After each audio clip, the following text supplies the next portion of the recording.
యేసుక్రీస్తు నామంలో ఆత్మానుసారమైన మర్మములు చూస్తున్న ప్రతి ఒక్కరికి హృదయపూర్వక వందనాలు తెలియచేస్తూ ఉన్నాను. పరిశుద్ధాత్మను మనం పొందుకున్నాక నిత్యము ప్రార్థనలో ఉన్నప్పుడు ప్రభు మనకు అనేక విషయాలను తెలియపరుస్తూ ఉంటాడు. ప్రార్థన ద్వారా, వివేచన ద్వారా, వాక్యము ద్వారా, కలల ద్వారా, ముఖాముఖి దర్శనము ద్వారా ప్రభు మనకు అనేక విషయాలు తెలియపరుస్తాడు. ఒక మనిషి ఏ విధంగా దేవునిలో ముందుకు సాగాలి, మనలో ఉన్న క్రియల గురించి, మన ప్రవర్తన గురించి, మనం సరైన విధానం గురించి ప్రభు ఇలా చూపిస్తూ అనేకుల గురించి అనేక విషయాలను కూడా ప్రభు తెలియపరుస్తూ ఉంటాడు. అందుకే పరిశుద్ధ గ్రంథములో ఒక మాట రాయబడి ఉంటుంది, నాకు మొరపెట్టుడి గూఢమైన మర్మములు నీకు తెలియపరుస్తాను అని. గూఢమైన మర్మాలు అనేక విషయాలను దేవుడు తెలియపరుస్తూ ఉంటాడు. ఒకరోజు నేను ప్రార్థన చేసుకొని పడుకున్నప్పుడు ఒక కల దర్శనం ప్రభు నాకు చూపించాడు. ఆ కల దర్శనంలో దురాత్మ సమూహము ఒక ఆకాశంలో మధ్యాకాశంలో ఎలా అంటే నాకు ఆశ్చర్యం అనిపించింది. ఒక మేఘంలాగా ఉంది. ఆ మేఘంలాగా నల్లటి మేఘంలాగా ఉంది. దానిపైన అనేక దురాత్మలు ఒక సమావేశంలాగా కూర్చొని ఉన్నవి. కొన్ని లెక్కకు మించని దురాత్మలు. నేను అలా కలలో కనపడుతున్న దర్శనంలో, ఆ కళ దర్శనంలో అనేక దురాత్మలు అన్నీ కూర్చొని ఒక సమావేశంగా కూర్చొని అవి మాట్లాడుకుంటూ ఉన్నవి. భూమి మీద అదిగో ఆ వెలుగు చూడు, ఆ వెలుగులోకి వెళ్తున్న జనము మరి ఒకళ్ళు, ఇద్దరు, నలుగురు అలా వెళుతూ ఉన్నారు. మొట్టమొదటిగా ఆ వెలుగు, ఆ మార్గంలో ఎంతోమంది వెళ్ళేవారు. ఇప్పుడు చాలా వరకు తగ్గిపోయారు. ఇంకా ఆ వెళుతున్న వారిని, ఆ నలుగురు, ఐదుగురు వారిని కూడా మనము వెళ్ళకుండా ఇదిగో ఈ మార్గం చూపించి, ఇదిగో ఈ మార్గంలోనికి పంపించాలి అందరినీ. భూమి మీద పుట్టిన ప్రతి మనిషి కూడా ఆ మార్గముకు వెళ్ళొద్దు, ఈ మార్గంలోనికే రావాలి. వారిని ఈ మార్గంలోనికి మనము నడిపించాలి. ఈ మార్గంలో నడిపించుట కోసము పుట్టిన మనిషి మొదలుకొని చనిపోవు వరకు కూడా ఆ మనిషి దగ్గర మీరు ఒక్కరు, ఇద్దరు, ముగ్గురు దూతలుగా వెళ్ళి అనుక్షణము వాళ్ళను పరీక్షిస్తూ, పరిశోధిస్తూ, వాళ్ళ మనసు తీరుని కనిపెడుతూ వారిలో మీరు ప్రవేశించి ఒక్కొక్కరిని అదిగో ఆ చీకటి మార్గంలోనికి వచ్చే రీతిగా మీరు మార్చాలి. మీ పనే అది అని ఒక దురాత్మ, పెద్ద ఆకారం కలిగిన దురాత్మ ఎన్ని దురాత్మలకు చెప్తూ ఉంది. అన్నీ ఎలా ఉన్నాయంటే ఎన్ని లక్షల కొలదో ఉన్నాయి దురాత్మలు. అవన్నీ కూడా వింటూ ఉన్నవి. ఒక కాలంలో అయితే మనం భూమి మీదకి వెళ్ళుటకు మనకు వెళ్ళలేని స్థితిలో ఉన్నాం. కానీ ఇప్పుడు మనకు స్వాతంత్రం వచ్చేసింది. భూమి మీద మనం ఎక్కడైనా సంచరించవచ్చు, ఎక్కడికైనా వెళ్ళవచ్చు. మీరు వెళ్ళుటకు సిద్ధపడి బయలుదేరి భూమి మీద ఉన్న ప్రతి మనుషుని అదిగో ఆ మార్గంలోనికి వెళ్ళనివ్వద్దు. ఆ వెళుతున్న నలుగురు, ఐదుగురిని కూడా ఇటువైపుగా తిప్పే రీతిలో మీరు వారిని మార్చడమే మీ పని అని చెప్తూ ఉన్నప్పుడు ఆ దురాత్మలన్నీ కూడా తలలు ఊపుతూ నవ్వుతూ ఉన్నవి. నవ్వుతూ ఉండగా ఆ దురాత్మ, పెద్దగా ఉన్న ఆ దురాత్మ కూడా నవ్వుతూ మరలా ఒక మాటగా మాట్లాడుతూ ఉన్నాడు. ఆ దురాత్మ ఎలా మాట్లాడుతుందంటే, ఇదిగో మీరు చూడండి, మీకు ఒక రూపం చూపిస్తానని అక్కడ ఒక మనిషి రూపము కలిగిన ఒక బొమ్మ వంటి దాన్ని తీసుకొని ఆ బొమ్మని ఇలా పట్టుకొని ఆ బొమ్మకుంటున్న అవయాలని, ఒక్కొక్క అవయముని తన వేలు పెట్టి చూపిస్తూ ఇదిగో ఎన్ని అవయాలు ఉన్నాయో చూడండి అని చెప్తూ ఆ పెద్ద ఆకారం కలిగిన ఒక మనిషి రూపము కలిగిన బొమ్మను పట్టుకొని ఆ బొమ్మకుంటున్న ఆకారం, ఆ లోపల ఉన్న భాగాలన్నీ నరాలు, వెముకలు, మరి గుండె, లివరు, అన్ని అవయాలు ఒక్కొక్కటిగా చూపిస్తూ ఇదిగో ఒక సమూహం వైపుగా చూపించి ఆ సమూహంను చూపిస్తూ ఆ సమూహానికి చెప్తూ ఉన్నాడు, ఈ ఒక్క మానవుని రూపంలో ఉన్న అవయాలన్నీ పాడు చేయాలి. పాడు చేయట కోసమే మీ సమూహం నిలిచి ఉన్నారు. వ్యాధుల సమూహాన్ని కలుగచేసే సమూహం మీది కాబట్టి ఈ అవయాలన్నీ పాడు చేయాలి. ఈ అవయంలోనికి నువ్వు వెళ్ళాలి అంటే ఖచ్చితంగా ఈ మనిషిని నువ్వు కనిపెడుతూ తిరుగుతూ ఆ మనిషిని పాడు చేయటకు ప్రయత్నించి ఆ అవయాలను పాడు చేయడమే నీ పని. వాటిని పాడు చేసినప్పుడు ఆ వ్యక్తి ఆ యొక్క తన దేవుణ్ణి దూషించి మన వైపుగా మళ్ళించబడి మన యొక్క ఈ మార్గంలోనికి ప్రవేశించగలుగుతాడు అని ఒక మనిషి రూపమును చూపిస్తూ అవయాలు ఒక్కొక్క అవయాన్ని చూపిస్తూ ఒక్కొక్క అవయాన్ని పాడు చేయమని ఆ దురాత్మ సమూహానికి చెబుతూ ఉంటే ఆ దురాత్మ సమూహం అంతా తలలు ఊపుతూ ఉన్నారు.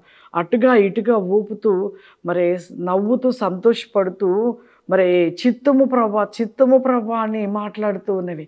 నేను అలా కాక అసలు కళ అంతా కూడా అసలు దురాత్మలే అలా కనపడుతూ ఆ దురాత్మలు అలా సంబోధిస్తూ తలలు ఊపుతూ సంతోషపడుతూ ఉండగా ఇక మీరు వెళ్ళండి అని చెప్పి ఆ సమూహానికి చెప్పేశాడు.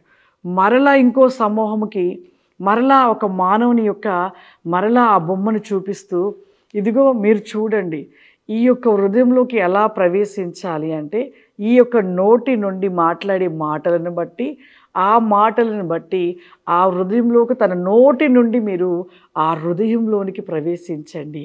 అప్పుడే ఆ హృదయంలో పాపము ఏలుబాటుగా ఉంటూ ఉంటుంది అని చెబుతూ మరి ఆ యొక్క దురాత్మ సమూహంకి చెప్పి ఆ సమూహమును వెళ్ళమని చెప్తూ ఉండగా మరొక దురాత్మ సమూహం ఆ దురాత్మ కూడా ఆ బొమ్మని చూపిస్తూ ఇదిగో మీరు చూడండి, తన కనులు చూడండి, ఈ కనుల నుండి తన హృదయంలోనికి పాపము దూసుకొని పోయి వ్యభిచారం అనే ఆశలు కోరికలు కలగచేసి ఆ వ్యక్తిని మీరు పాడు చేయండి, పాపములు పడవేయండి అని చెప్తూ ఒక సమూహానికి చెప్పగానే ఆ సమూహం అంతా తల ఊపేసి అవన్నీ కూడా వెళ్ళిపోతూ ఉన్నవి. ఇలా ఒక్కొక్క అవయముకు సంబంధించిన ఒక్కొక్క అవయము గురించి చెబుతూ దురాత్మలన్నీ కూడా మా యొక్క మనిషి ఒక రూపము కలిగిన బొమ్మని ఆ యొద్దకు వచ్చి చెబుతుండగా వింటూ అవన్నీ వెళ్ళిపోతూ ఉన్నవి, ఎగురుతూ వెళ్ళిపోతూ ఉన్నవి. వెంటనే ఇక నాకు మెలకు వచ్చి కూర్చొని మళ్ళీ లేచి ప్రార్థన చేశాను. ప్రభా, ఈ భూమి మీద ఉన్న ప్రతి మానవుణ్ణి పాడు చేయటకే అపవాది అయిన సైన్యం బయలుదేరుచుండగా ప్రతి ఒక్కరిని తెలుసుకోవాలి, పాపముకు చోటు ఇవ్వద్దు ప్రభా, నీ వెలుగు మార్గంలో ప్రతి ఒక్కరు నడవాలి ప్రభా అనేసి అలా ప్రార్థన చేస్తూ మరి ప్రతి ఒక్కరిని కూడా ఆ చీకటి కట్ల నుండి విడిపించబడాలి ప్రభా అని ప్రార్థన చేస్తున్నాను. ప్రియులారా, నిజంగా మన జీవితంలో మనం ఎలా ఉంటున్నామో దేవునికి ఇష్టకరముగా ఉన్న మన స్వభావమును బట్టి నిజంగా దేవుని ఆత్మ ఉందా లేదో తెలుసుకోగలుగుతాం. అందుకే సాతానంట ఎట్లా అంటే ఒక వెలుగుదూతగా వస్తుందంట, వచ్చేసి ప్రతి మనిషిని పాడు చేయటానికి చేస్తూ ఉంటాడంట. అందుకే ఒక బైబిల్లో 2 కొరింథీయులకు రాసిన పత్రిక 11వ అధ్యాయము 14వ వచనంలో ఉంటుంది, ఇది ఆశ్చర్యము కాదు, సాతాని వెలుగుదూత వేషము ధరించుకొనుచున్నాడు కనుక వాని పరిచారకులు నీతి పరిచారకులు వేషముగా ధరించుకొనుట గొప్ప సంగతి కాదు, వారి క్రియల చొప్పున వారికి అంతము కలుగును. సాతాను ఒక మనిషిలో ప్రవేశించాడు. నిజంగా ఆ వ్యక్తిలో ఉన్నది ఎవరు ఏంటి అనేది కనుగొనాలంటే ఒక్కటే, ఆ వ్యక్తిలో ఉంటున్న తగ్గింపు, ప్రేమ, సహనము, ఆ వ్యక్తి నోటనొచ్చే మాటలు, వీటిని బట్టి ఆ వ్యక్తిలో నిజంగా దేవుని ఆత్మ ఉందా, సాతాను యొక్క వెలుగుదూత ఆత్మ ఉందో తెలుసుకోగలుగుతాము. మనిషి ఎంత తెల్లటి వస్త్రాలు వేసుకుని ఎంత పరిశుద్ధ గ్రంథము పట్టుకున్నా ఆ వ్యక్తి నుండి వచ్చే మాటలు, ప్రవర్తన, క్రియలు, ఆ క్రియలను బట్టి ఆ వ్యక్తిలో ఉన్న ఆత్మ దేవుని ఆత్మ, దెయ్యమాత్మ తెలుసుకోగలుగుతాము. మనము ఒకరిని ఒక మాట అనుటేటప్పుడు చాలా జాగ్రత్తగా మాట్లాడాలి, కానీ మాటల ద్వారా వారి క్రియల ద్వారా వారిని మనము దేవుని ఆత్మ లేకపోతే సాతానాత్మ కనుగొనగలుగుతాం. కాబట్టి దేవుడు నాకు చూపించిన దర్శనమును బట్టి ఈ భూమి మీద భయంకరంగా సాతాను సామ్రాజ్యము నిలిచి ఉన్నది, వాని సామ్రాజ్యముగా ఉండిపోయింది. ఎందుకు అంటే వాని సైన్యమే ఎక్కువ ఉంది. ప్రతి మనిషిలో కూడా పరిశుద్ధతను కలిగి, నీతిని కలిగి, యథార్థతను కలిగి, తగ్గింపును కలిగి, ప్రేమను కలిగి, ఓర్చుకునుటలో, భరించుటలో నిలిచి ఉంటున్నారా? ఉంటారు, కాదనట్లేదు. ఎంతోమంది ఉండొచ్చు. వారి గురించి కాదు, కానీ ఆ విధంగా లేని వారి గురించే మరి చెప్పడం జరుగుతుంది. అటువంటి వారి గురించే బాధ. ఎందుకు అంటే ఆ ప్రేమా స్వరూపుని యొక్క రాజ్యంలోనికి మనం వెళ్ళకుండా అడ్డగిస్తూ అడ్డుగోడలు కడుతూ మనందరినీ కూడా ఆ చీకటి కలిగిన ఆ కటిక చీకటైన పాతాళం అనే అగ్నిగుండంలో పడవేయాలని సాతాను గాని యొక్క లక్ష్యం. ఎందుకంటే వాడు అక్కడి నుండి త్రోసివేయబడ్డాడు కదా, అపవాది లూసిఫర్. వాడు ఉన్న స్థలంలోనే మనందరము చేరాలని. ఎందుకు అంటే ఆయన యొక్క స్వరూపము, ప్రభు దేవుని యొక్క స్వరూపము, ఆయన యొక్క సింహాసనం మీద మనం ఉండకూడదని, ఆయన మన కోసం సిద్ధపరిచినవన్నీ మనం పొందుకోకూడదని సాతాను యొక్క పని. కాబట్టి వాడి యొక్క పని అంతా ఏంటంటే ఏ ఒక్క మనుషుని కూడా పరలోకం వెళ్ళకుండా చేయాలి.